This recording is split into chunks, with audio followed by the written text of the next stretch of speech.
Aradhya, Radhe Ramakrishna, and I'm here with another brand new topic, that is the comparison between the ancient river valley civilizations. So, first of all, what are river valley civilizations and what is a civilization to begin with? Well, a civilization is derived from the Latin word civis, which means citizen or dweller of a city. A civilization essentially means a complex system of social advancement characterized by a reasonably organized life, a system of governance in law, and development in science and arts. So basically, all of our ancient civilizations emerged in, well, ancient times, well, namely the Bronze Age to be precise. So these river valley civilizations are also known as Bronze Age civilizations. The Bronze Age is a period of evolution in material and culture, and four great civilizations emerged in the Bronze Age. These, to be specific, the Mesopotamian civilization, the Egyptian civilization, the Indus Valley, and the Chinese civilizations. So, first of all, you all have noticed how these are called river valley civilizations. This is basically because all of these emerged on the banks of rivers. Have you ever wondered why? Well, this is basically because rivers provide us with a lot of facilities for survival. First of all, the soil in the riverbanks are very fertile, and they are conductive for agricultural purposes, and the river provides them with means of transport and navigation. This allowed them to communicate with other areas other than just their own civilization, and rivers also provided them with food, namely fish as a type of non-veg. And don't even get started about the abundant water, because rivers just provide you with so much water that water is basically used for many of our daily uses. So I can see why they flourished between between the banks of rivers and the banks of rivers. Thus, they're also called river valley civilizations. So these are the four great civilizations. Now, among these four great civilizations, the Indus Valley civilization is our civilization, is our Indian civilization. I'm an Indian, so I'm very proud that we have a civilization. And so yeah, the Indus Valley civilization basically laid foundation to Indian culture as well as Indian society. Its phenomenal and glorious past and still unresolved mysteries enthrall the modern society. Its glory and its name still instills a feeling of pride in every Indian's heart, including mine. So yeah, now all of these other civilizations, the Mesopotamian civilization, the Egyptian civilization, the Chinese civilization, and the Indus Valley civilization, all of these civilizations are unique in their own point of view. They leave their own mark to the modern world. They are so unique in their own point of view. They basically light up the area from where they come from, because they are just so unique, and they leave a mark. And they also basically they're absolutely brilliant. All of these civilizations are unique in their very own ways, and they all have their own unique talents. And yeah, basically all of these civilizations are really great.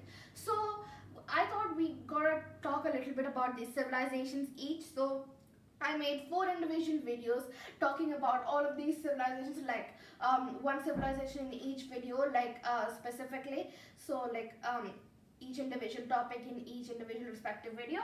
So go watch them out if you want to. So this video is basically, since our last video, our Chinese Valley civilization, we have completed all the river valley civilizations. So now we're going to learn about a comparison between ancient river valley civilizations. So when we come to comparison, this is basically, we're going to take all the data that we have about them right now, and we're going to learn what makes them different, what makes them similar, what makes them stand out, what are their talents, how they left their own mark to the modern world, basically what contributions they have. Anyway, so let's just get started. Coming to the Mesopotamian civilization, well, all of these, first of all, we're going to learn all of these. This is just a quick chart or summary, whatever you want to call it. Coming to the Mesopotamian civilization and all of these civilizations, their locations. Let's learn about their locations. Now, the Mesopotamian civilization originated between the rivers Euphrates and Tigris in West Asia. The Egyptian civilization emerged along the banks of River Nile. The Indus Valley civilization emerged along the banks of River Indus and its tributaries in the Indian subcontinent. And the Chinese civilization emerged along the banks of the Huanghe River and Yangtze Kiang. I really hope I'm pronouncing that right. So anyway, with this we learned that all of these civilizations emerged in different parts of the world. They emerged along their own respective rivers in different parts of the world, and the different part of the world that they origined in, they left their own mark, and they are special to the part of the world that they were origined in. And so yeah, and to the rest of the world as well, because they are just all important. They're all so important. Now, coming to the time period that they originated, the Mesopotamian civilization origined between, it origined about like 3500 BCE and lasted till 600 BCE. The Egyptian civilization origined in about 3000 BCE and lasted till 1000 BCE. The Indus Valley civilization origined between like 3000 BCE, lasted till 1800 BCE, and Chinese civilization also origined in about 3000 BCE and then lasted till like, well, basically I didn't go through a period of decline, but its dynastic rule ended in like 1911 CE when its dynastic rule was put an end to. So with this we learned that they all, well, definitely the time they origined in, the time period they origined in definitely sort of matches up. That is, when we take these three civilizations, all of them emerged in the 3000 BCE, and so yeah. Well, the Mesopotamian civilization, however, originated even earlier than all of these civilizations, in like 3500 BCE. So this is ancient to the ancient civilizations, if that makes any sense. So yeah. So we're going to talk about the declining date and the decline reasons later, because we've got a whole new topic on that. Moving on, let's move on to their environment. So basically, the Mesopotamian civilization, obviously they're all river valley civilizations, so they have floodings, they have floods. The Mesopotamian civilization had unpredictable flooding, they had unpredictable flooding, and they had no natural boundaries. Thus, naturally, it attracted many nomadic tribes. And the Egyptian civilization had predictable flooding, and it also had like a desert around it, to surround the desert surrounding either side of Kemet, that is a part of the Egyptian civilization. So the desert like acts like a natural barrier. And the Egyptian civilization basically has predictable flooding, and the Indus Valley civilization has unpredictable flooding as well, and it basically also has mountains as a natural barrier. And Chinese civilization had also unpredictable flooding, and it basically had the Great Wall of China as a natural barrier. Like, not natural barrier, but as a barrier. Come on, guys, barriers are barriers. So yeah. Anyway, so with this we learned that the Egyptian civilization was the only civilization that had predictable flooding. This is mainly due to the Egyptians could predict stuff from the movements of the sun and the stars. So yeah, definition, whatever you want to call it. From the movements of the sun and the stars, they could predict events like flooding of the Nile, so they had predictable flooding. So yeah, and the rest all had unpredictable flooding, and all of them had their own natural boundaries except for Mesopotamia. Thus it attracted many nomadic tribes. Now moving on, let's move on to power and authority. Can you guys see that? I wrote that a bit clumsily, never mind. Moving on to power and authority. The Mesopotamian civilization was basically, it started out as individual and independent states or cities, namely Sumer, Babylon, and Assyria. And all of these were ruled by monarchs, then they were later united to form an empire, and the Egyptian civilization was ruled by pharaohs. However, quick fun fact, like tidbit, whatever you want to call it, tidbit or recap or whatever, the Egyptians did not refer to their kings as pharaohs. The pharaohs is the term that was used by the Greeks and Hebrews to refer to the kings of Egypt as pharaohs. So the Egyptians didn't exactly call their kings pharaohs. So yeah. The Indus Valley civilization was strong, centralized, and was led by a priest king. The Chinese civilization, I'm just waving it at the board, like not exactly pointing, so I hope that is not disturbing, but never mind. The Chinese civilization was ruled by monarchs, and under different dynasties. The dynastic rule of China had included different dynasties that were named after different kings, and yeah. So basically, with this we learned that all of them were basically led by kings. Like Egypt was referred to as pharaohs, so that's basically another word for kings. And the Indus Valley civilization was led by kings. Chinese Valley civilization was led by monarchs, that is also type of kings. And Mesopotamia were also led by kings. So yeah, all of them were led by kings or empires. That is one similarity that we can note down here. Moving on to writing, all of these had their own forms of writing. So like you gotta communicate with more than words, like as in writing. So all of them had their own form of writing. Starting with Mesopotamia, the Mesopotamian civilization had their own form of writing known as cuneiform. The cuneiform is basically cuni basically means uh, cuni basically means wedge, like in cuneiform, cuni means wedge. So I think it's like archaeologists think that it's safe to assume that cuneiform was some sort of wedge-shaped writing, and the Egyptian civilization used the hieroglyphic writing or hieroglyphs, which were used by scribes. The Indus Valley civilization has a pictographic script, which basically means that it used pictures, and over 700 symbols have been discovered, but this script is still not deciphered till date, so we gotta wait for more info. Chinese civilization also had a script called Chinese script. The Chinese script is also in pictographic form, and Chinese script, it was basically used like written on bamboo strips from top to bottom. They wrote on bamboo strips using a fine brush. Chinese script is still followed in China till date. However, in a much more simplified form, like in a bit more simplified form than it was before.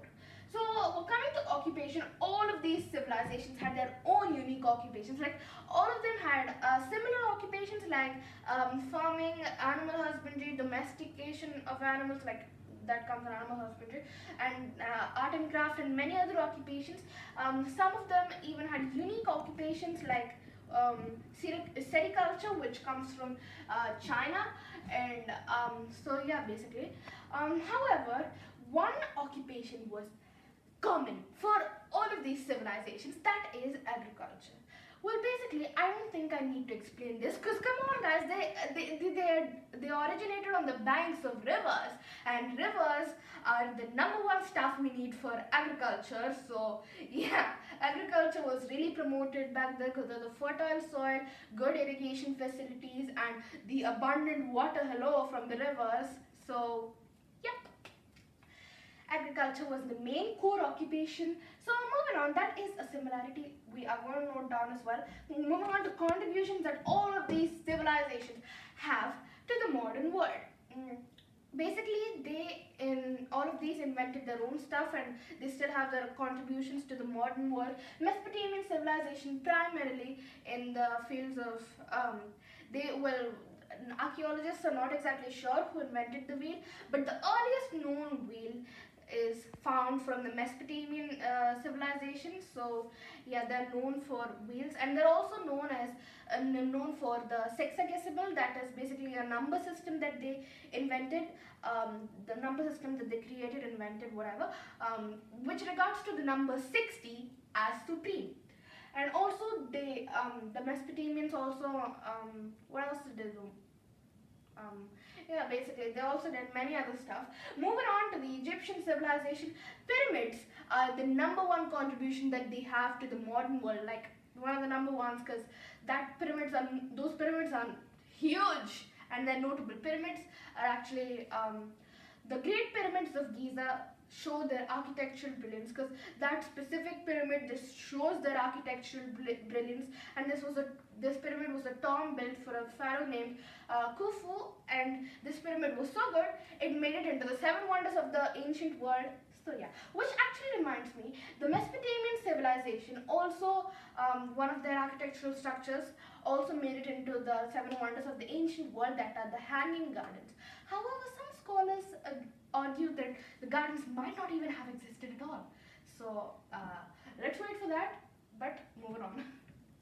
We'll wait for more info on the Hanging Gardens, but But hey, this is not a waiting video, so it's a comparison video. So let's move on. And moving on to the Indus Valley civilization, the contributions that it has to the modern world. The Indus Valley basically, it had like they had fine and they had architectural brilliance, and their architectural brilliance is absolutely brilliant, and they had ingenious drainage systems. Now I know this is sort of awkward talking about drainage systems out of all the other talents that the Indus Valley people have, but hey, those drainage systems were ingeniously planned and impeccably planned, so they deserve to be mentioned and left their own mark as well. So they were known for their ingenious drainage systems. Moving on to the Chinese civilization. Moving on to the Chinese civilization. The Chinese civilization has the most contributions to the modern world, primarily in the fields of a seismograph. A seismograph was like the earliest known seismograph used to record an earthquake was from China, invented by Zhang Hing during the China's Han Dynasty period. So during China's Han Dynasty period, so yeah, they were known for that seismograph. They are also known for one of the most common things, paper, which they made out of the bark of old trees. And also they are known for, they were actually one of the first to use umbrellas to protect themselves from rain and sun, whatever umbrellas are necessary for, like protecting ourselves from rain and sun. So actually I want to thank this Chinese civilization for that, because honestly I don't want to get wet every time I'm outside and it rains. So yeah, they were also known for, they created a gunpowder and fireworks to be used in warfare. They invented the art of block printing, which is basically some sort of printing they used basically wood block, and they carved these wood blocks. They were inked and then pressed on the surface of the cloth or paper, and that is basically block printing. Block printing. They were also known for their invention of silk, which is basically the occupation of sericulture. The occupation of sericulture is basically silk, which I mentioned earlier as Chinese special occupation, that is sericulture. That's basically the cultivation of silk, and silk also comes from the contributions that it has to the modern world, because the Chinese invented silk, and however, silk was the main item for export. However, they managed to keep silk making, the technique of silk making, a secret for a long time. And when I said a long time, trust me. So also, moving on, I think that's absolutely it. And the Chinese civilization also had credit for many other stuff as well, which are absolutely brilliant. So coming to the decline of this civilization, well, possible causes of the decline, because some of them have a particular cause, some of their causes are not yet known but are predicted, and some of them, like one of them specifically, if you know what I'm talking about, didn't even go through a period of decline, if you know what I'm talking about, which I'm gonna come to in 2 minutes, a minute or whatever. So the Mesopotamian civilization, possible causes are thought to be frequent flooding of the twin rivers, and then that caused the destruction, because flooding is good because it makes the soil fertile, but too much flooding is never good. So also wars were also thought to be the reason, because it had no natural boundaries, and because of the fertile soil it naturally attracted many nomadic tribes. So wars are thought to be the possible cause. And also coming to the Egyptian civilization's decline, the Egyptian civilization basically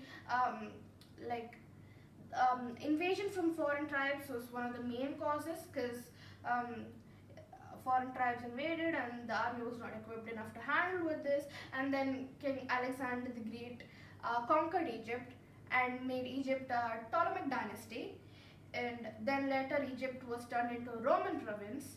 So yeah, the Egyptian civilization also came to decline. Okay. Moving on to the Indus Valley civilization. The Indus Valley civilization, basically, it also has predictable flooding. I just saw a mosquito there. Hope it doesn't target me next. The Indus Valley civilization also has predictable causes of flooding, like predictable causes of their decline. For example, flooding, which is basically a cause of the decline anyway. Deforestation is also thought to be the reason. Also invasion of the foreign tribes like the Aryans might also have led to the decline, and also like whatever may be the factor though, it must have led to an environmental disaster which led the crops to fail, people starved and suffered, and this civilization faded away. We're not going to talk about the negative side much here, okay? So that's just overwhelming to bear. The Chinese civilization, on the other hand, we're coming into a total new decline topic, because the Chinese civilization is unique from all the other civilizations. Like, it's unique when it comes to its decline from all the other civilizations, because it actually never went through a period of decline, people. Like the Chinese civilization had its own features, and while inner features while inner conflicts led to the fall of one dynasty and the rise of another dynasty, the main contributions of China never really faded away, and many of the traditions, it just continued on and on and on until the point where the dynastic rule was put an end to, and then it was made into a republic in 1911 CE. In 1911 CE, so it just continued well into modernity. So with this, we learned different causes of why the civilizations came to an end. So basically, with all this, we learned that all of them were different in their own ways, unique in their own ways, special in their own ways, and they stood out in their own ways, and they're unique in their own ways, and basically, all of the civilizations are important, and they all are useful, and they have left their own mark to the modern world in also their own unique ways. So all of these civilizations are great ancient civilizations. So round of applause for all of them, please. So anyway, I think that's it for today. Until next time, I'm Radhya. I'll see you in the next video with another topic, because we're done with the River Valley civilization. So we'll move on to another topic, probably science. We'll see. So that's it for today. Until next time, I'm Radhya. I'll see you in the next video. Stay tuned for more videos by subscribing my channel. Okay? Bye!